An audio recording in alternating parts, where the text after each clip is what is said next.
Tampa General Hospital and USF Health, Morsani College of Medicine are bringing the power of academic medicine to Palm Beach County and the Treasure Coast. For nearly 2 decades, Tampa General has been ranked as one of the nation's best hospitals.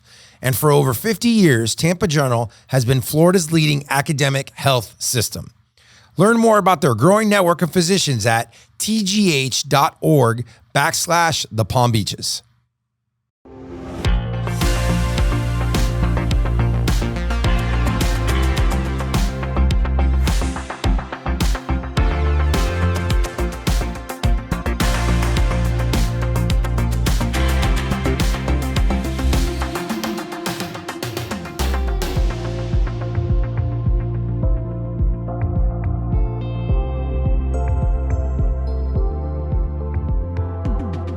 All right, so welcome back to the Palm Beach North Podcast. I'm Noel Martinez, your host.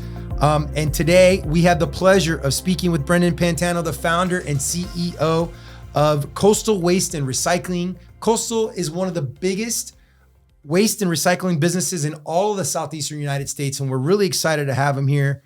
Brendon, welcome to the show. Thanks, Noel. Hey, man, so we need to settle something, right? You live here in South Florida. Yep. I heard a rumor that you are a Buffalo Bills fan. How does that happen, man? You should be a Dolphin fan. Well, you act like I have a choice.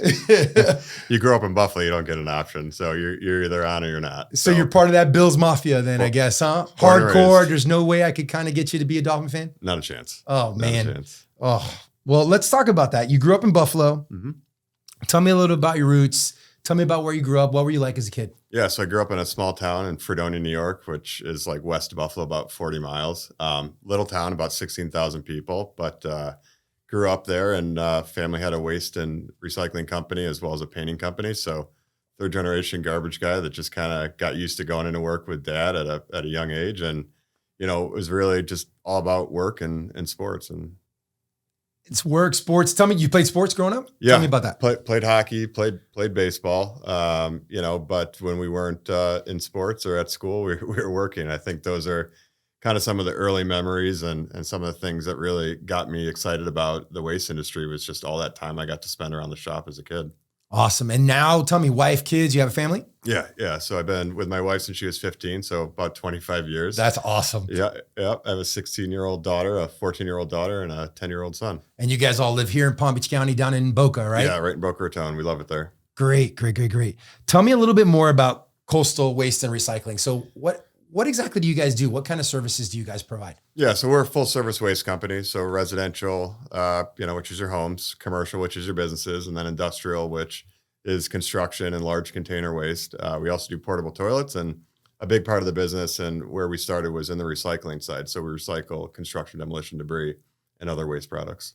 And you started this company from scratch, right? From the ground. So talk to me about that process and how did that come to be? Yeah. So me and my co-founder, Brian, got together. We raised some money and basically moved down to South Florida, took up a 10 by 10 WeWork in Boca Raton and started working on our pipeline. So, after 3 months, we closed our first acquisition, which is actually up in Hobe Sound in Martin County. It was 4 or 5 trucks and a little recycling plant. And that was the first one. And that was the start to what we are now. And so you're known, right, for exceptional customer experience, culture, employee. I mean, you're really, really good at developing and retaining people in your company. So talk to me a little bit about that. Why is that so important to you guys? Yeah, I think that's a differentiator. I mean, I've been in this business my whole life and we're all generally going to run the same trucks and the same containers and give similar service offerings. So the only way to really differentiate yourself is by service. And the only way you can develop great service is to have great people that have pride in their business and really want to deliver that level of service. And so it really comes down to, alignment of the vision and wanting to be different and fighting every day to keep that differential. So the waste industry is evolving rapidly, right? And it's becoming more and more innovative every day. So what is Coastal doing to keep up with that? I mean, I think a lot. And, it's not just the stuff that the customer sees, but the back office and, working with different systems and technologies that can give us data faster, can make the customer experience better. We're now using AI on the customer service side of things. things like electric trucks, robotics. The list kind of goes on and on. Tell me about that. So give me some examples of robotics. Like what are robotics doing? Like sorting things out? Yeah. So robotics can sort out waste. They can identify different waste streams within the mix and help you kind of realize what you're recovering, what you're not recovering, what you can recover better, and things like that. And then even down to actually sorting waste. Environmental concerns is huge nowadays, right? Everybody's very, very concerned about the environment and being more sustainable. So how is Coastal being more sustainable and how are they helping with that? Yeah, I mean, I think the biggest piece is the C&D recycling. We're keeping waste out of landfills, right? So the biggest, I think, threat to the environment in Florida is the groundwater, right? And so keeping those things as much as we can out of the landfills and back into reuse is a big part of that. Let's talk about 5-10 years out, right? What's your vision for Coastal moving forward? Yeah, I think we just keep growing. When we started the company, we thought, Boca would be the center of the whole company. And we had this vision of building a small regional waste company from Miami to call it Hobe Sound. And we thought that was going to be the end and maybe we'd sell it and kind of move on and do something different. And every year there's a new location and a new area, and we keep expanding. And now, we're about 33 locations, I think, over Florida, South Carolina, and Georgia. And so, I think as long as we can continue to duplicate what we're doing, continue to polish it and keep getting better and better, we're going to keep expanding in the Southeast. Your industry is got this wave of youth going through it, right? So there are a lot of young CEOs like you in the industry across the United States. Why is this happening? I think it's because it's a fairly simple business that is really just all about taking great care of people. And so if you're one of those servant leaders, you don't have to be the smartest guy in the room. You just have to outwork everyone and be nice to people. And so, I think it's a simple business to get into, but a lot of people get lost in it and don't realize that it's one of those things where really just working hard, taking good care of your customers and taking good care of your people, you can create an income stream that is different and you don't need to spend 7 years in school to do it. I want to talk a little bit about you, right? So you've achieved a ton in a short amount of time. I mean, you built this company. You've got you serve over 450,000 customers, right? Yeah. Yeah. I mean, which is a huge number. You were recently, or not so recently, but you've been recognized as Waste 360, 40 under 40. That's a big deal in your industry. What are some of the biggest, you're most proud, or some of the achievements that you're most proud of? I think the people we develop, probably. I mean, there's a lot of stuff that you do when you build a company that you could say you're proud of, but I think the biggest accomplishment is seeing these, young guys and girls come into the organization at a fairly low level. And, you fast forward 3, 4, 5 years and they're running massive marketplaces. And I think, that's probably what attracts me to the industry the most is it's good, humble people, hardworking. Do you have a family history of breast cancer? If so, your personal risk of breast cancer may be significantly higher than the general public, and you may be a candidate for increased screening and prevention. According to the American Cancer Society, breast cancer is the most common cancer in U.S. women. More than 300,000 new cases are diagnosed annually. The average woman has a 12% chance of developing breast cancer in her lifetime. But if you have a family history, this number could be much higher. Since October is Breast Cancer Awareness Month, I encourage anyone with risk factors for breast cancer to get an assessment early. If you're at risk, a routine mammogram is not enough. Our high-risk breast clinic can help you determine your risk and take action. This Medical Minute is brought to you by Tampa General Hospital and USF Health, Morsani College of Medicine at the University of South Florida. Learn more at tgh.org/the Palm Beaches. And again, it's all about hard work and taking care of people. And so if people can be easily attracted to that, and when you're progressing and you're really focused on people's personal growth, the company kind of follows the growth of the people. So we kind of believe hey, if we really invest into our people, they're going to invest into the company and the customers are going to grow themselves. And so I think probably, I could name dozens of people that I'm just super excited about through the organization that have grown with us. And that's what it's all about. I mean, I was blessed to get some great opportunities in my young 20s, handing the keys over to some big operations to a, 22-year-old, 23-year-old. And so I think my vision has always been to pay it forward and find people with, great behaviors and great characteristics and then invest in them. Let's keep talking about people, right? So we've all had role models and people that we've really looked up to. Who are those people that have really made an impact on you in your career? Yeah, I think there's a lot, but obviously Dad, Grandpa. I mean, those are the work ethic driven in at a really young age. And, my dad continues to be a mentor and then have picked up some great guys along the way. I always look at it as I may not have one mentor, but I've been blessed to be around some great talented people that give me a lot of perspective, and it lets me kind of develop my own way of doing things, but have a lot of guidance from a lot of great people. My partner, Brian, my partner, Frank, just have guided me in a lot of different ways that have developed my professional acumen on different levels and in different capacities. So lots of perspective from lots of great people.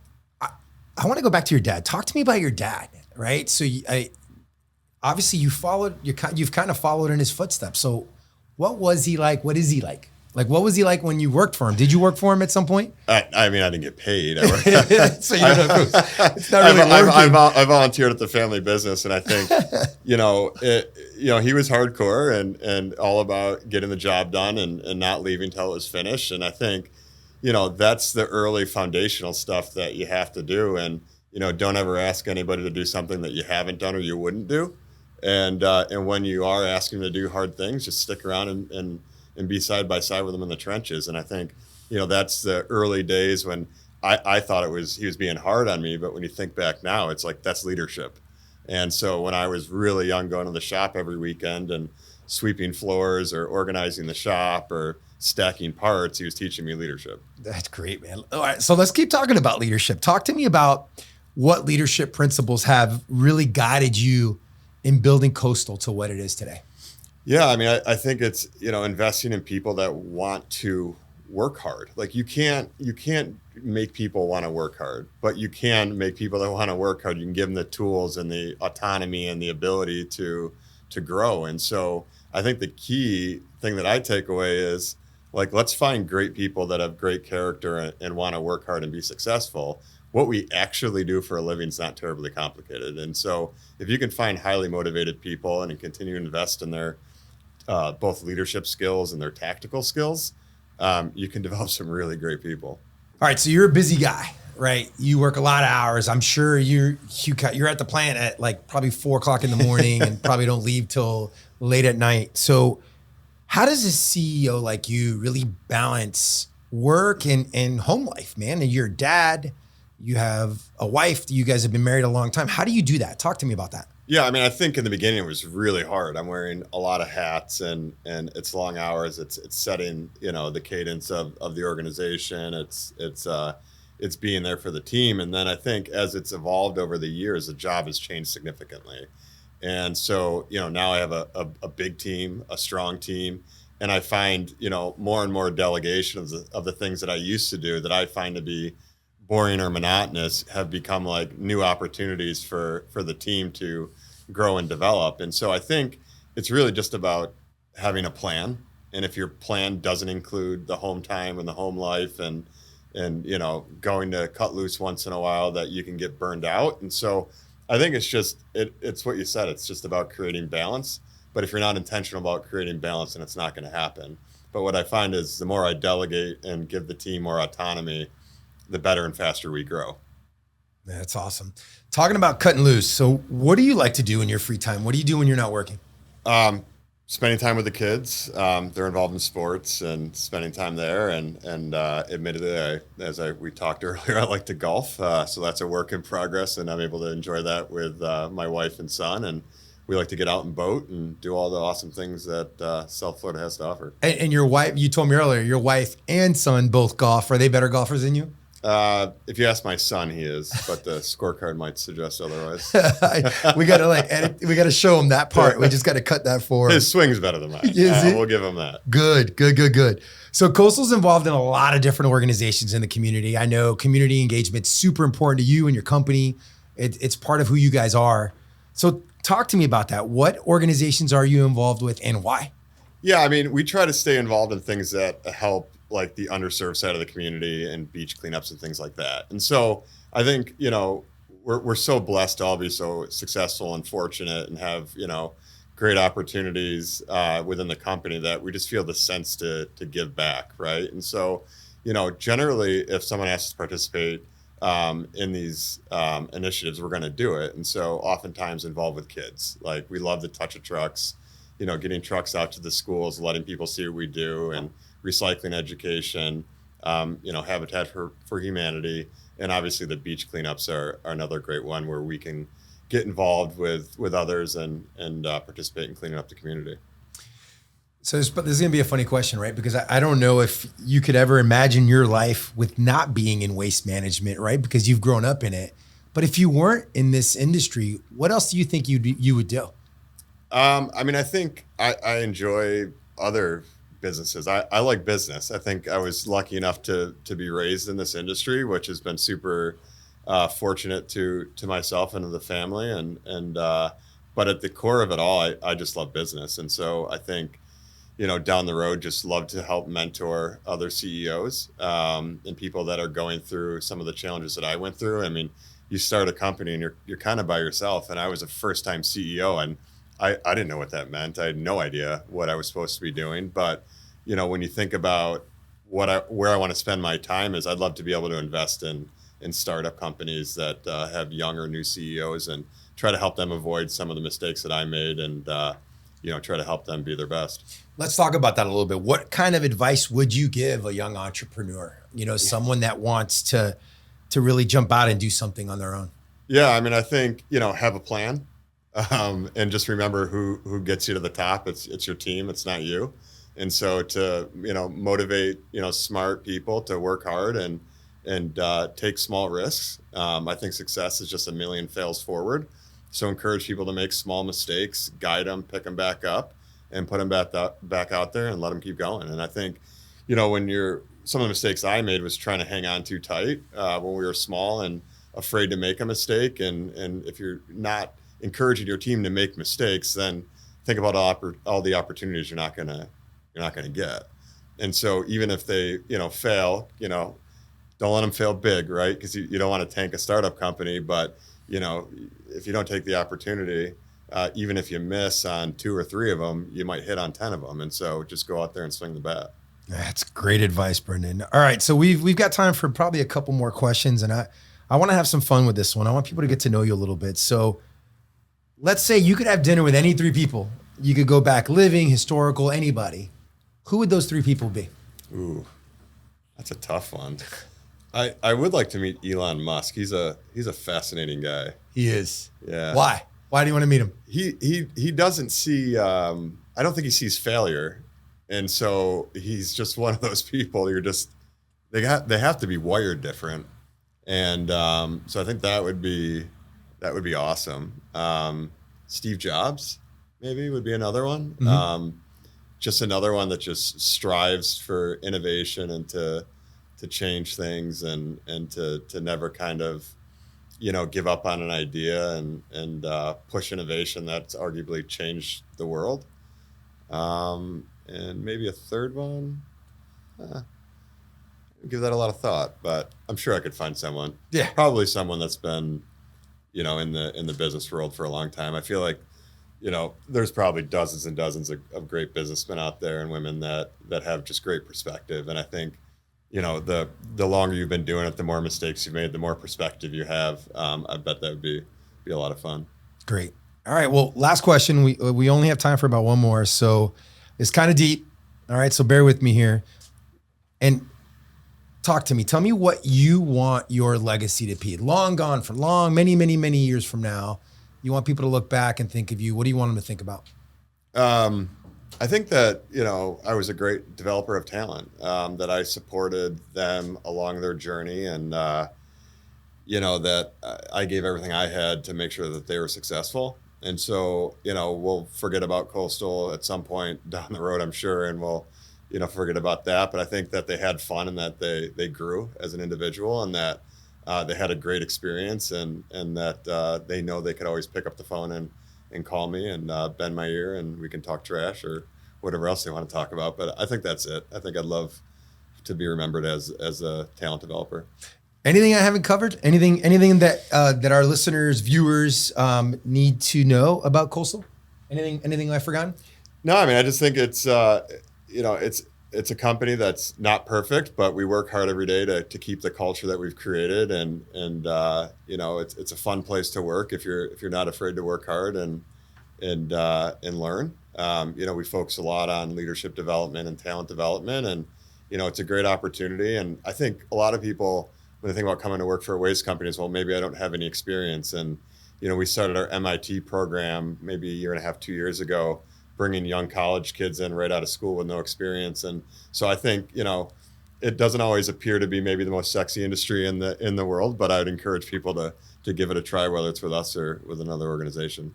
Well, congratulations, man. You've done an amazing job with the company. Thank you for your support. You've been very, very supportive of the Palm Beach North Chamber, been very supportive of the community as a whole. So we really, really appreciate you. This was great, and I really, really appreciate your time. So thank you so much for being here. Awesome. Had some fun. Thanks for having me. Thanks. And thanks again for everybody viewing at home. Don't forget to share, like, follow, tell everybody about all the amazing things going on in the Palm Beach North podcast. Look forward to seeing you guys soon. See you in 2 weeks. Bye-bye.